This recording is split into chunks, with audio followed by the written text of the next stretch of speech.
Örüş torpaqlarının zəbti ilə gündəmə gələn deputat Razi Nurullayev bu dəfə ailə şirkətləri ilə diqqəti çəkməyi bacarıb. Hər nə qədər Astroy, Eyübov və Seyidoğlu MMC adlanan tikinti şirkətlərinin deputatla bağlılığı olmadığı iddia edilsə də, yayılan səs yazısı millət vəkilinin mövzu ilə elə yaxından maraqlandığını sübut edir. Nurullayevin qardaşı Hüseynə aid olan səs yazısında şirkətin neçə faizinin kimlərə aid olduğu açıq deyilir. Qeyd edək ki, təqdim olunan səs yazısında adı çəkilən şəxslər deputatın qardaşları və həyat yoldaşıdır. Maddiyyat məsələsini həll etməyə çalışan Hüseyn Nurullayev deputatın qardaşıdır.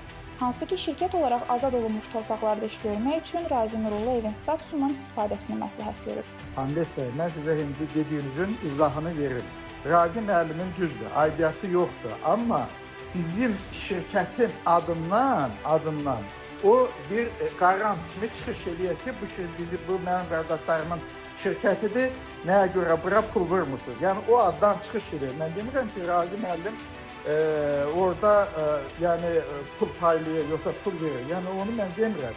Razi müəllim biz onu ağız açır, deyirik. Yəni bizim şirkətin adından gedib dünyayla danışır ki, bu şirkətin pulunu ödəsinlər. Yəni bunu demək istəyirəm. Amma Mürgəs müəllim niyə? Mürgəs müəllim 25%-in yiyəsidir. Könül xanımdır 25%, 25% Hüseyndir, 25% də Hasildir. Kimsə nə deyirsə, kimsə nəsə deyirsə, hər sözə inanmaq bilmirəm. İnanırsınız, inanın, inanmırsınız, inanmayın. Mən burada sözümü dedim. Yəni vəziyyət bax bu yerdə. Etibarlı mənbənin verdiyi məlumata görə adı çəkilən şirkətlər Qarabağın bərpası layihəsi çərçivəsində Laçında, Ağdərədə, Xankəndi və digər yerlərdə işlər götürüb.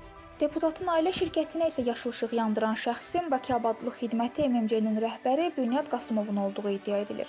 Mənbə qeyd edir ki, Razi Nurullayev şəxsi münasibətlərindən istifadə edərək konkret şəxsləri dövrəyə salaraq Qarabağda milyonluq layihələri öz şirkətinə qazandırıb. Məlumatlı mənbəmiz onu da iddia edir ki, Laçın şəhərinin Güləbird və Həkəri çayı ətrafında tikintisi 7650 manata başa gələn və Bakı şəhəri Zığ qəsəbəsində yerləşən avtobazanın həyətində yığılıb, evakuatorlar vasitəsilə Qarabağa daşınan 100 vaqon evin hər biri 35 minə satılıb.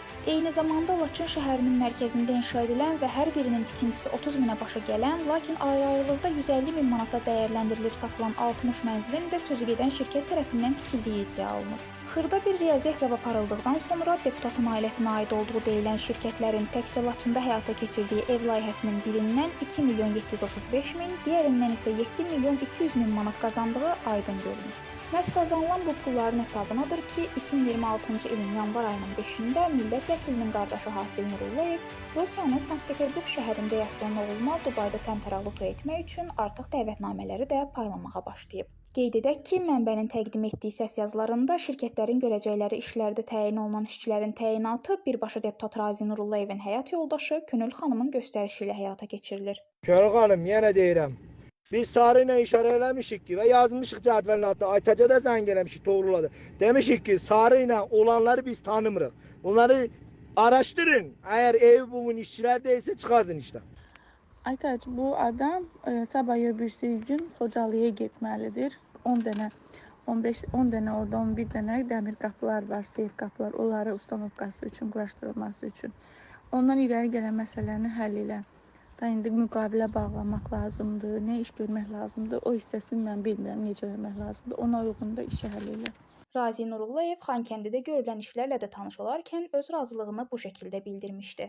Xankəndində Qarabağ Universitetinin fonunda danışmaq nə qədər böyük bir xoşbəxtçilikdir. Biz bura gələn zaman da gördük ki, nə qədər gözəl infrastruktur layihələr həyata keçirilib, yollar çəkilir, binalar tikilir, artıq insanlar Xocalıda yaşamağa başlayıblar. Bundan əlavə məlumatda o da bildirilir ki, Astroy, Eyübov və Seyidoğlu MMC 2026-cı il üçün də artıq iş planlarını doldurublar. Bakı Abadlıq Xidmətinin rəhbəri Bünyad Qasımovun əli ilə bir çox tenderlərin qalibi olan şirkətlər Azərenerji ilə də razılığa gəliblər. Belə ki, şirkətlərin Gəncə şəhərində parkların işıqlandırılması, İmişlidə işıq çəkmə və işıqlandırma dirəklərinin yerləşdirilməsi, Xankəndidə işıqlandırma və parkların abadlaşdırılması işlərini də həyata keçirəcəklər. Bir çox mənzillər və bahalı avtomobillərin alınmasını da qazanılan milyonların nəticəsi kimi qiymətləndirən mənbə iddia edir ki, Qarabağda müxtəlif yollarla qazanılan əlavə vəsaiti İmişlidə dəyərləndirən deputat Nurlu kəndində örüş yerlərini zəbt edərək mal bazarı tikdirir. İddialara görə kəndinin örüş torpağını zəbt edib şəxsi maraqlara görə aparılan tikinti demək olar ki, yekunlaşmaq üzrədir. Baxmayaraq ki, dəfələrlə bununla bağlı etirazlar, narazılıqlar və yuxarı instansiyalara müraciətlər də olunub, amma heç bir nəticə hələ ki yoxdur. Bir halda ki, İmişli rayon icra hakimiyyətinin başçısı kənd sakinlərinin şikayəti ilə əlaqədar sözü gedən ərazidə hər hansı kommersiya təyinatlı tikinti işlərinin aparılmamasına və dayandırılmasına dair müvafiq qərar verib, amma mal bazarı tikən şəxsə himayədarlıq edənin biznes həvəsi o qərara da məhəl qoymayıb. Etibarlı mənbə qeyd edir ki, bazarın tikintisinə himayədarlıq etdiyi deyilən şəxsin nəzarəti altında həmin ərazidə tikinti işləri sürətlə davam etdirilir və obyektdə son yekunlaşma işləri görülür. Mövzunun aktuallığını nəzərə alaraq araşdırmalarımızı davam